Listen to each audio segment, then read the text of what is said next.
Electoral reforms के नाम के ऊपर जो लोकतंत्र की हत्या हो रही है, अगर लोकतंत्र नहीं बचेगा तो फिर पार्लियामेंट का मतलब क्या बचेगा? तो वो तो सबसे पहले है। इलेक्शन कमीशन को निरंकुश कर दिया है। इतनी निरंकुशता संविधान के अंदर तो हर चीज पे चेक एंड बैलेंस था, आपने तो इसको निरंकुश कर दिया। कोर्ट में भी नहीं जा सकते, कोई एफआईआर नहीं हो सकती, कोई काम नहीं हो सकता इनके अगेंस्ट। तो आपने कर क्या दिया इनके लिए? संसद सत्र को लेकर समाजवादी पार्टी ने भी अभी से ही सरकार को घेरना शुरू कर दिया है। संसद में एसआईआर का मुद्दा उठाएगी समाजवादी पार्टी। सत्र से पहले सपा सांसद राजीव राय का पोस्ट सामने आया है। सरकार ने लोकतंत्र का चीर हरण किया है। राजीव राय ने कहा है लोकतंत्र के मंदिर में एसआईआर के खिलाफ आवाज उठाएंगे। तो ऐसे में एसआईआर के ऊपर हंगामे के आसार नजर आ रहे हैं, क्योंकि समाजवादी पार्टी की तरफ से भी अब ये बात साफ की जा रही है।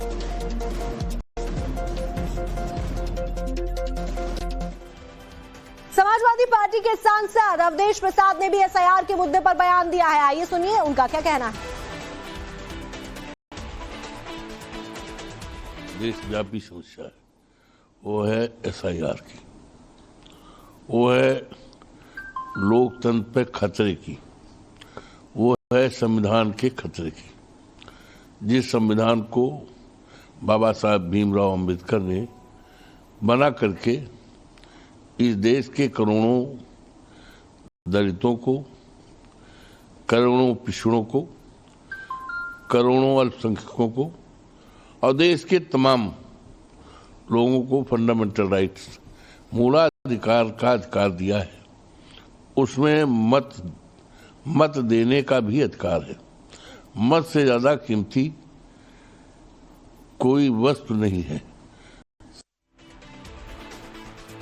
विपक्ष सरकार को एसआईआर के मुद्दे पर घेरने की तैयारी में है, तो वहीं बीजेपी सांसद जगदंबिका पाल ने कहा कि बिहार के जनादेश ने सच दिखा दिया है। विपक्ष संसद में चर्चा करे, सरकार हर मुद्दे पर बातचीत को तैयार है।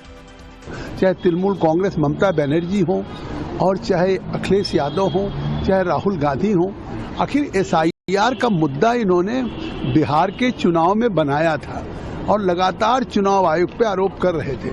और जब कहा कि 64 लाख वोट की चोरी, तो एक वोट की नहीं दिखा पाए कि कोई ऐसा वैध मतदाता जिसका नाम सूची से कट गया हो।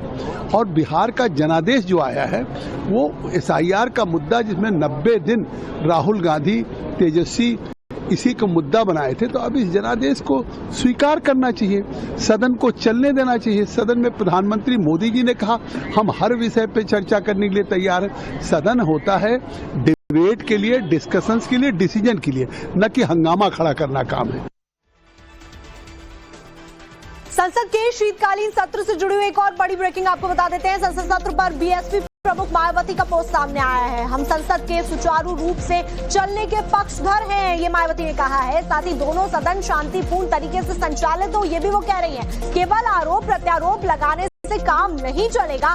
देश और जनहित के लिए संसद में संवाद जरूरी है, ये उनकी तरफ से पोस्ट सामने आया है। हमारे साथ में रविकांत राय इस पर ज्यादा जानकारी के साथ फोन लाइन पर जुड़ रहे हैं। रविकांत, अब ऐसे में जहां एक तरफ समाजवादी पार्टी घेर रही है सरकार को, तो वहीं मायावती ये कह रही हैं कि देश और जनहित के लिए संवाद जरूरी है।